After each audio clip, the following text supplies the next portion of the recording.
I "You do beg you, remember do me, not do do you?" this. whispered It the is bride. madness to "I was the challenge him girl you now. left behind, Think of the Viking." consequences for our The people. wind whispered through the frozen trees like an old song of sorrow, carrying memories that should have remained buried. At the edge of the royal hall, torches flickered, casting long shadows across the courtyard where nobles and warriors mingled, their laughter masking the tension that lingered like a storm waiting to break. Inside, the hall was alive with the warmth of firelight and the scent of pine and roasted meats. The throne sat high upon a dais, where King Harold watched his court with a careful eye. Beside him, his son Bjorn, the Viking prince, moved with a quiet intensity, observing faces, noting alliances, and feeling a restless ache he could not name. The boy he had been was gone, replaced by a man tempered by years of responsibility, battle, and regret.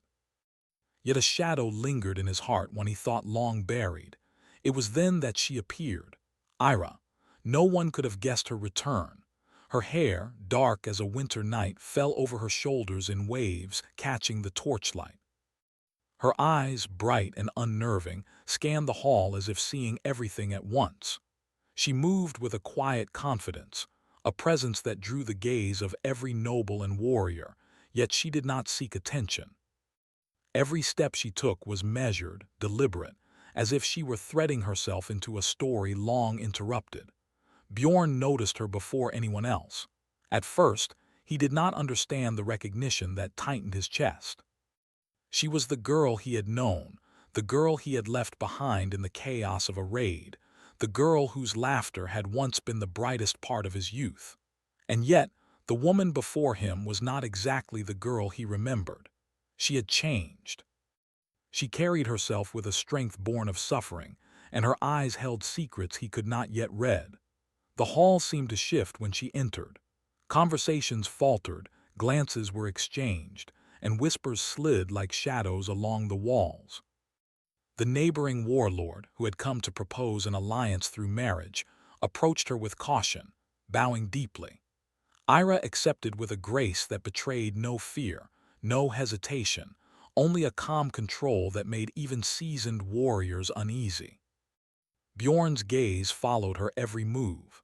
His mind raced with fragmented memories, running through the snow as children, promises whispered by candlelight, and the sudden pain of parting he had never truly understood. How had fate brought her here? Why had she returned now after all these years? When the feast began, Ira sat among the warlord's retinue, yet her eyes never left Bjorn. She spoke little, letting her silence speak instead, and every so often she would cast a glance his way, a look that was both accusation and invitation. Bjorn found himself drawn to her, his pulse quickening, yet his mind resisted. He was a prince. She was part of another kingdom, and yet the ache in his chest was undeniable. After the first course, the music began. Musicians played soft, haunting melodies on strings and flutes, filling the hall with a melancholy that seemed to match the snow outside. Ira rose gracefully and walked toward the center of the hall, her movements like a shadow dancing in candlelight. She did not speak, yet her presence commanded attention. All eyes followed her, but none more so than Bjorn's. Finally, she approached him. Their eyes met, and for a moment the world seemed to hold its breath. Bjorn felt a surge of emotion he could neither name nor control. Anger, guilt, longing, and disbelief mingled within him, a storm he could not yet face. "You don't remember me, do you?" she whispered. Her voice was soft, almost a sigh, yet it cut through the noise of the hall like a blade. Bjorn's eyes widened, searching her face. He wanted to deny it. He wanted to say he remembered everything, yet the truth was terrifying. He did not remember fully. Fragments came in flashes, her laughter, her touch, the warmth of her hand in his, but nothing complete. He began, but his voice failed him. Ira let a small, almost imperceptible smile touch her lips. "I was the girl you left behind, Viking," she said, her tone gentle, yet heavy with meaning. A murmur ran through the hall. No one spoke her name aloud, yet every noble and soldier sensed the weight of her words. Bjorn's heart raced, memories clawing at the edges of his mind, demanding to be remembered. He wanted to reach for her, to hold her close, to beg forgiveness, yet pride and fear rooted him in place. She turned slightly, allowing her gaze to sweep over the hall once more, and then, with a grace that seemed almost otherworldly, she returned to her place among the warlord's retinue. Every step she took left an echo in Bjorn's chest, a reminder of everything he had lost. The rest of the feast passed in a blur. Bjorn found himself unable to focus on the negotiations, the alliances, or the politics that had consumed his life. All he could see was her, the woman who had returned from the past to challenge him, to remind him of promises long broken. As night fell, the guests began to retire, leaving the hall quieter, the shadows longer. Outside, the snow continued to fall, coating the world in silence. Bjorn walked to the edge of the hall, gazing at the distant mountains, trying to calm the storm in his chest. He thought of Ira, of the girl he had once known, and the woman she had become. Then, a soft sound caught his attention. Footsteps on the snow. He turned, and there she was, standing just beyond the light of the torches. The wind tugged at her hair, and her eyes gleamed in the moonlight. She was closer now, yet still distant, a presence that both haunted and beckoned him. "You have changed," he said, his voice low, almost a whisper. "So have you," she replied, her tone carrying neither accusation nor warmth, only the weight of truth. Bjorn took a step forward, then another, yet the space between them seemed endless. He wanted to ask why she had returned, why now, why she had allowed him to forget. But before he could speak, she raised a hand and pressed it lightly to his chest. "I survived," she said softly. "I endured, and now I am here." Her words carried more than meaning. They carried a challenge, a test, and a plea. Bjorn felt the ice around his heart begin to crack, fear mingling with hope, regret mingling with desire. He wanted to speak, to reach for her, yet he knew the wrong word could shatter this fragile moment. The wind rose, sweeping snowflakes across the courtyard. Ira stepped back, her gaze never leaving his.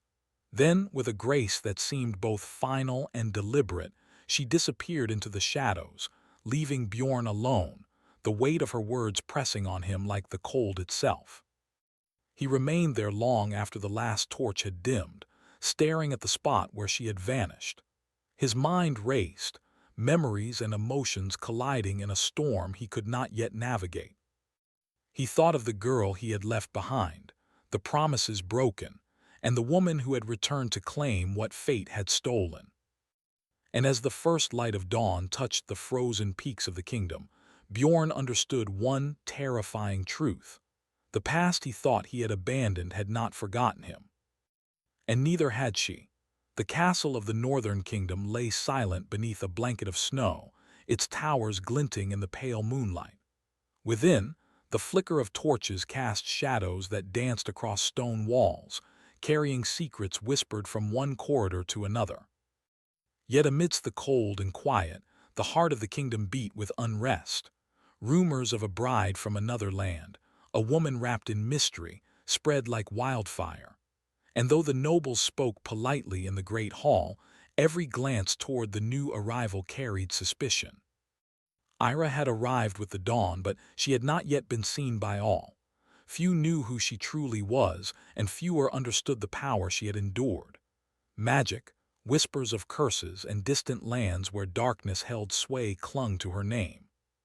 She moved like a shadow through the castle, her presence quiet, yet impossible to ignore. Bjorn could not stop thinking of her. The image of her in the hall haunted him, her voice echoing in his mind. "I was the girl you left behind, Viking." His memories, once dull and broken, now stirred like a fire long buried. He remembered fleeting moments, the laughter they had shared among snow-laden pines, the promises whispered in warmth, the stolen glance beneath a star-filled sky. And yet, the details remained frustratingly incomplete. The next day, the council convened. Lords and ladies gathered, their robes heavy, their faces careful masks of composure. The neighboring warlord whose bride Ira had become spoke of alliances, trade, and peace. Bjorn listened, but his mind wandered. Every sound of her name, every glimpse of her gloved hands or shadowed profile pulled him from the discussion. Ira did not speak unless required, yet her presence was commanding. She observed each lord and lady with quiet calculation, a subtle intensity that made whispers ripple through the council. Some feared her, others admired her, but all were aware of one undeniable truth: she was no ordinary woman. After the council ended, Bjorn found himself walking the castle corridors. He was restless, unsettled, and yet driven by a need he could neither explain nor deny. The castle seemed alive with secrets. Tapestries hung heavy with stories of kings and warriors long gone. Candles flickered in niches carved into stone, illuminating the cold grandeur of the halls. And then he heard it, a soft whisper carried on the wind, faint and melodic, yet unmistakable. "Bjorn!" He stopped. The sound came again, closer now. He followed it, heart racing, until he reached a smaller hall, deserted and dimly lit. There she stood, framed by a window that looked out onto the frozen courtyard. Moonlight danced across her hair, and for a moment she seemed more spirit than flesh. "You walk these halls as if they are yours," she said softly, her voice carrying both amusement and warning. "I should know these halls," he replied, keeping his tone steady. "I have walked them since I was a boy." Her eyes softened, yet a sharp glint remained.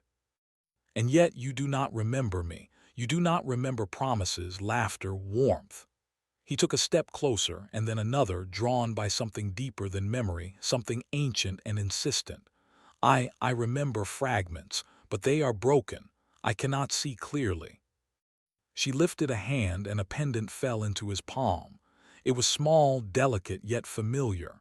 He had given it to her years ago, a simple token of a promise he had not yet understood. His breath caught. "You carried this," he said, his voice barely audible. "And I still do," she replied, "because I never forgot." A silence fell over them, heavy and unyielding. The castle seemed to pause, as if listening to the unspoken words between them. Then Ira moved back, her eyes flicking to the door. "You must not be seen here, not yet." Bjorn wanted to question her, to demand answers, to accuse fate for the years of separation. But he nodded, understanding that some battles were fought in shadow before they could be fought in light. Days passed, yet the tension only grew.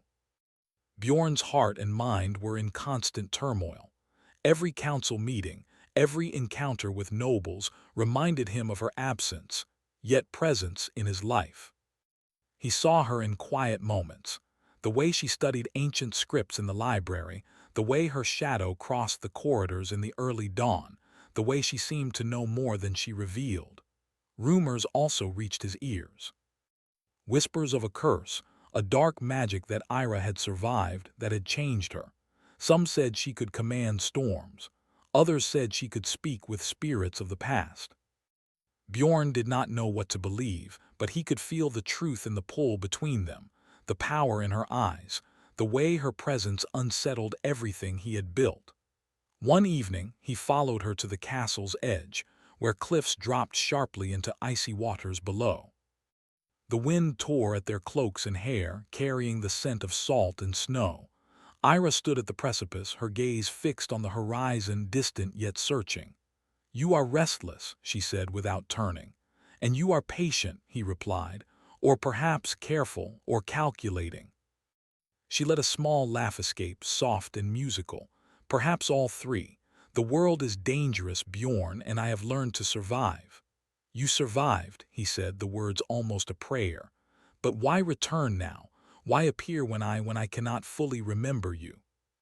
She turned, her eyes locking with his, the intensity of her gaze piercing his defenses. "Because you needed to remember, and because I am no longer the girl you left behind. I am something more, something stronger, and I will not be ignored." Her words carried the weight of storms. Bjorn felt a pull, a longing he could not name. He wanted to reach for her, to demand explanations, Yet he understood that this was a dance of shadows and patience. She would reveal herself on her own terms. Suddenly, a shadow passed over the moon. Bjorn felt the hair rise on his arms, a chill creeping down his spine. He looked toward the cliffs and saw a dark figure, indistinct yet menacing, moving among the rocks. The wind carried whispers that sounded almost like voices, low and urgent. Ira's hand shot out and her fingers brushed his arm, steadying him. "It is here," she said, her voice firm. "The curse is not finished, and it seeks to remind me of everything I have endured." Bjorn's pulse quickened. "What is it? What do you mean?" Ira's eyes glimmered with both fear and determination. "Long ago, when you left, I was marked, not by you but by those who wished to control what they could not understand. A shadow followed me, a darkness that whispered lies and demanded submission. I survived barely, and now it has found its way to this kingdom." Bjorn felt anger flare, hot and bright.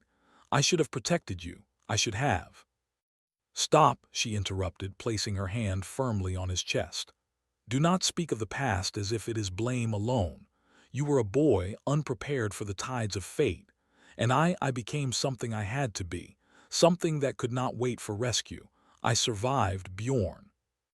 But I will not do it alone again." A silence fell between them, heavy yet intimate. The wind whipped around the cliffs, carrying snow and whispers of distant forests. Bjorn's heart was a storm of regret, desire, and awe. He realized then that she was no longer just a memory of his past, she was a force, a presence that demanded recognition. "You will not fight alone," he said finally, his voice firm, carrying both promise and defiance. "Whatever comes, I will stand with you." Ira's lips curved into a faint smile, soft yet full of fire. "We shall see if your courage matches your words, Viking." As they turned back toward the castle, a shadow moved in the distance, unseen by any other. The night whispered of danger, of curses, and of power yet unclaimed. The storm that had begun within their hearts now threatened the kingdom itself. And as the torches of the castle burned low, Bjorn realized the truth. The past was not gone. It had returned in her, in whispers, in shadows, and in the unrelenting pull between them. And he knew, with every heartbeat, that nothing in his life would ever be the same again. The castle was quiet under the pale glow of dawn, yet the air trembled with the promise of change. The snow outside glittered like shattered glass, untouched and pure, hiding the turmoil that had begun to stir inside the walls. Bjorn paced the grand hall, the weight of his thoughts heavier than the armor he wore. Every shadow, every echo reminded him of her, the woman who had returned to his life, demanding recognition, stirring regrets, and igniting a longing he could no longer deny. He could not forget the night she had appeared on the cliffs, the wind ripping through their cloaks, the shadow of the curse that threatened to claim her. He had promised he would stand by her, yet he knew that the true test of courage would not come from steel or sword, it would come from the heart. Meanwhile, Ira moved with quiet determination through the castle corridors. She had endured more than anyone could imagine, and she had returned not only to reclaim what had been lost, but to ensure that the shadows that haunted her would not conquer her again. She walked past tapestries depicting battles and kings, feeling the weight of centuries pressing upon her. Memories of the past flooded her mind. The snowy forest where she had first laughed with Bjorn, the warmth of his hand in hers, the promises whispered in youth's fragile light. And then came the darkness, the curse that had nearly consumed her, the betrayal of fate, and the years spent in survival and solitude. She paused at a window, looking out over the frozen fjords, and allowed herself a rare moment of vulnerability. Her fingers traced the icy patterns forming on the glass, and she whispered softly, as if speaking to the wind, "I survived, but I am not yet free." Bjorn found her there shortly after, stepping lightly across the stone floor. His presence did not startle her. She had grown accustomed to shadows and the unexpected. "You should rest," he said, his voice careful, almost pleading. You cannot face what is coming alone. I do not need your protection, she replied, turning to him, her eyes sharp and unwavering. I need your understanding, your memory, your heart, your choice. He stepped closer, closing the distance between them. The air felt electric, charged with unspoken words and shared history. I remember fragments, he admitted. Enough to know I failed you, enough to know that leaving us, was my gravest mistake. Ira's gaze softened, but her posture remained firm. You were a boy, she said. You were unprepared, but I had no choice. The curse would not wait for your return. I learned to survive, to fight, to endure, and now I test you. Bjorn reached for her hand, hesitated, and then let it fall. The fear of misstep, of misunderstanding, held him back. Test me, he asked. She nodded, her eyes reflecting the rising sun that bathed the frozen fjords in gold. Yes, for love is not only longing. It is courage, it is trust, it is the willingness to face the shadows that seek to destroy us. Can you do that, Viking? Bjorn swallowed hard. I will try. I will not fail you again. Ira's lips curved into a small, almost imperceptible smile. Then begin. The first trial came without warning. A cold wind swept through the corridors, extinguishing torches and plunging the castle into darkness. Shadows moved unnaturally, curling along the stone walls, whispering in languages older than the mountains. Ira and Bjorn stood back to back, senses heightened, aware of an unseen presence that sought to terrify and test them. You must focus, Ira whispered. The shadows feed on doubt. If you hesitate, they will consume more than your courage. Bjorn clenched his fists, feeling the surge of fear and determination collide within him. He had faced countless enemies on the battlefield, yet none had challenged him as this did. This was not a fight of strength alone. It was a fight of will, heart, and memory. The shadows coalesced into shapes, dark and menacing, whispering fears and regrets. Bjorn saw visions of his past mistakes, of Ira left behind in snow and despair, of promises broken. He felt the weight of every choice he had ever made pressing down upon him. But then he felt her hand, steady and warm, guiding him, reminding him of the fragments he had forgotten. Remember, she breathed. Remember who you are. Remember us. The memories came in flashes, her laughter echoing in the forest, the warmth of her hand in his, the promises that had been whispered under the stars. They were incomplete, jagged, and raw, yet enough. Enough to anchor him in the moment, enough to face the shadows with clarity. Bjorn drew a deep breath, lifting his head to meet the darkness. I remember, he said firmly. I remember you, I remember us, and I will not let you be taken again. The shadows recoiled, hissing and twisting, as if surprised by the force of memory and love combined. Ira stepped forward, her hands raised, and whispered words older than the mountains. Light shimmered from her fingers, casting the shadows into retreat. The darkness shrieked and vanished, leaving only the cold and quiet behind. For a moment, silence reigned. Bjorn's chest heaved, his heart pounding, yet relief and awe filled him. Ira lowered her hands, her eyes meeting his, and for the first time they shared a smile untainted by fear. You have begun, she said softly, but there is more. You must face not only shadows outside, but shadows within yourself. Days passed as Bjorn and Ira trained in secret. They explored forgotten corridors, ancient libraries, and hidden chambers where the magic of the past lingered. Each trial tested their courage, their trust, and their bond. Bjorn learned that love was not only a feeling but a choice, a strength, and a responsibility. Ira discovered that letting him in again did not mean weakness. It meant reclaiming what had been lost and allowing the heart to heal. During one quiet evening, they sat by a fire in the highest tower. The wind howled outside, yet the warmth of the hearth and the closeness between them created a small sanctuary. Ira traced the lines of his hand, her fingers gentle and sure. Do you remember the forest? She asked softly. The night we watched the stars, dreaming of what the world could be, Bjorn nodded, a smile tugging at his lips. I remember, and I remember thinking I could protect you from anything. I was wrong. You could not have known, she said, her eyes glistening. But now you must choose to fight not only for me but for us, for everything that could have been stolen by fear and fate. Bjorn took her hand fully, holding it against his chest. Then I choose you, always. And I will face whatever comes with you, no matter the cost. Ira's smile widened, and for a moment the weight of the past seemed to lift. Yet even in that quiet, the castle walls seemed to whisper of threats yet unseen. That night, as the kingdom slept beneath its icy blanket, a shadow moved beyond the gates. It was silent, relentless and patient, watching, waiting. The curse that had once marked Ira had not forgotten her. It had not forgiven. And it had found its way to the castle, seeking to challenge the bond that had begun to form between her and Bjorn. Bjorn awoke to a chill in the air. He felt a presence, dark and unfamiliar, moving through the corridors. He rose quietly, careful not to disturb the castle guards, and followed the sense of unease to the highest tower.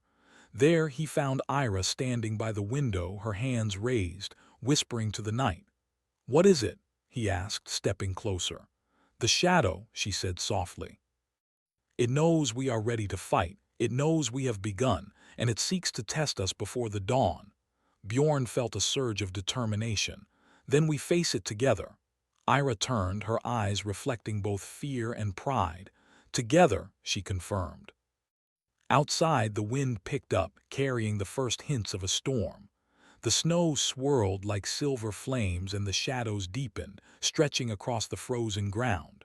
The curse would not relent. But for the first time, Bjorn and Ira were not afraid.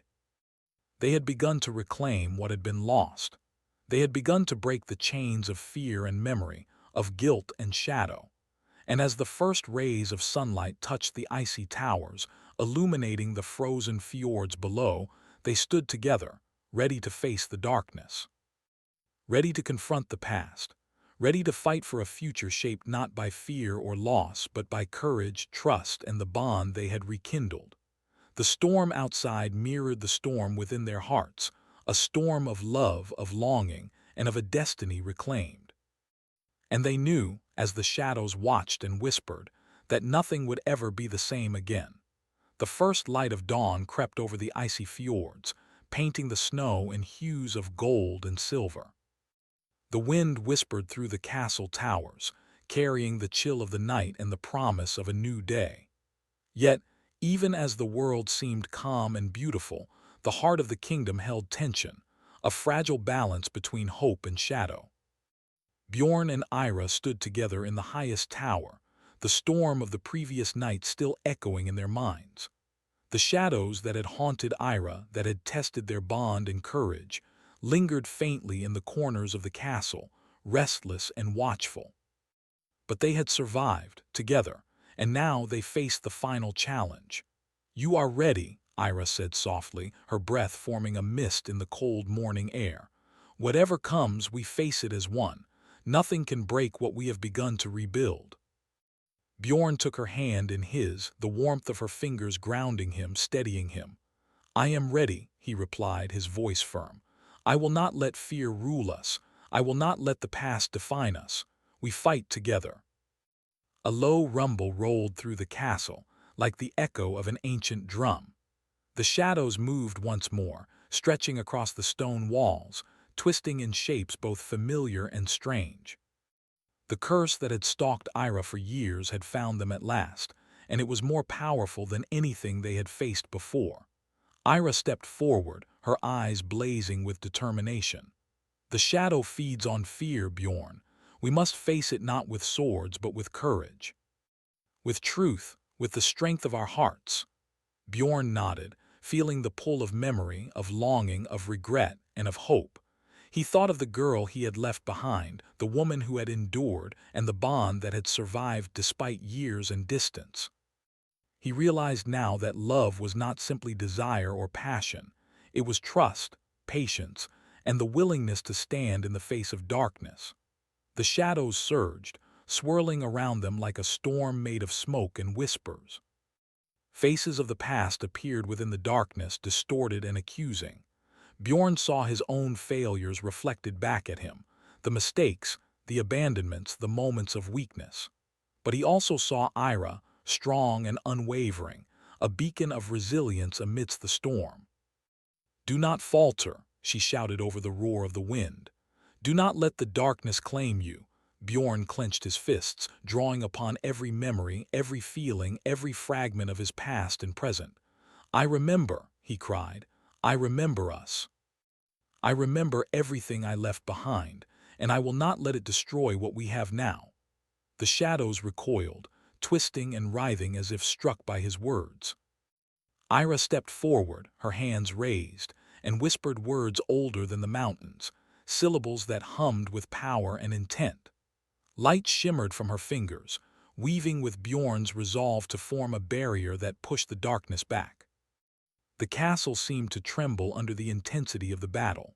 Snow fell faster outside, swirling like silver flames, reflecting the clash of light and shadow within the walls. But as the morning sun rose higher, the darkness began to falter. The shadows shrank, their whispers weakening, until at last they were nothing more than drifting smoke, dissipating into the wind. Bjorn lowered his hands, his chest heaving, his eyes never leaving Ira. She stood beside him, her own breaths heavy, her eyes shining with a mixture of relief and triumph.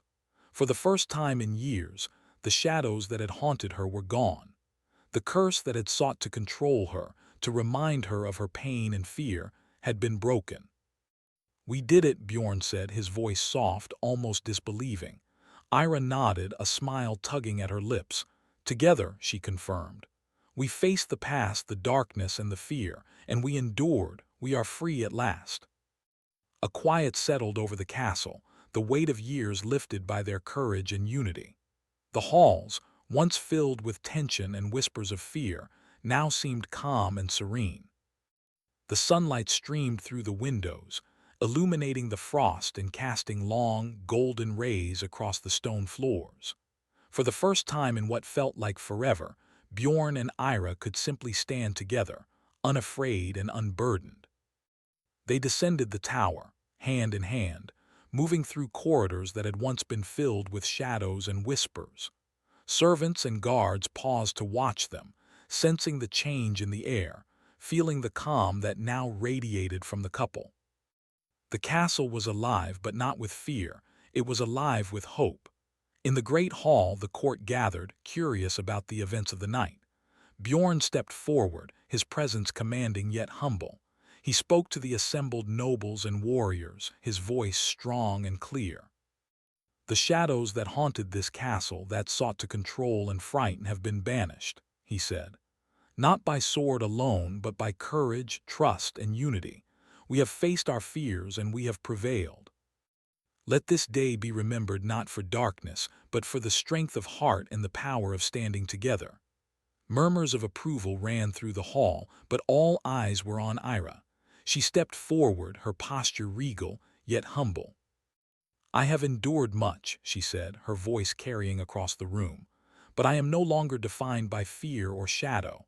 I return to life as it was meant to be lived, free, strong, and with those I trust. Let this be a beginning, not an end." Bjorn's heart swelled as he listened. He knew now that love was not simply a feeling. It was an action, a choice, a daily commitment to face the unknown together. He stepped beside her, taking her hand once more. "And I stand with you," he said, "always." The nobles and warriors witnessed the bond that had been forged through trials, darkness, and endurance. They saw two hearts, scarred by the past, yet unbroken, standing together as equals and as allies. The castle seemed to breathe with relief, the weight of years of fear lifted in a single, shining moment. Later, as the sun climbed higher over the fjords, Bjorn and Ira walked along the outer walls of the castle. The snow sparkled under their feet, untouched and pure, reflecting the clarity of their hearts. The wind carried the scent of pine, salt, and distant forests, filling them with a sense of peace that neither had known for years. "You have changed," Bjorn said softly, glancing at her, And yet you are still the girl I once knew." Ira laughed lightly, a sound that carried the warmth of sunlight. "And you have changed too," she replied. "Stronger, wiser, but still human, still the Viking I left behind. But now I see you fully, not as a boy, not as a memory, but as the man you have become." Bjorn felt a surge of emotion. "And you, I see you fully as well. Not only the woman who endured, but the woman who has returned to reclaim her life. I am proud and honored to stand by your side." They walked in silence for a while, letting the calm of the morning settle over them. Then Ira spoke again, her voice soft but certain. "The world will always bring challenges. Shadows may return. But we face them together now, not apart. That is our strength." Bjorn squeezed her hand. "Together," he agreed. As they looked out over the fjords, the sunlight glinting on the icy waters, a new sense of peace filled their hearts. The past had tested them, the shadows had sought to divide them, and the curse had threatened to claim what they held dear. Yet in the end, they had prevailed, not by avoiding fear, but by confronting it, by trusting each other, and by choosing love and courage over doubt. And in that moment, the kingdom itself seemed to acknowledge the change. The towers gleamed in the sunlight, the snow sparkled like diamonds, and the wind carried whispers of hope to every corner. For the first time in many years, the castle was truly alive, not with fear, but with the promise of a future shaped by strength, courage, and love. Ira leaned her head against Bjorn's shoulder, and he wrapped an arm around her. They did not speak, for words were unnecessary. The bond they had forged in darkness, tested by shadows and strengthened by trust, was now unbreakable. They had reclaimed what had been lost, healed what had been broken, and stood together ready to face whatever the world might bring. And as the sun rose higher, casting long golden rays across the frozen fjords, the storm of the past was finally behind them. A new day had begun, bright, promising, and theirs to live together.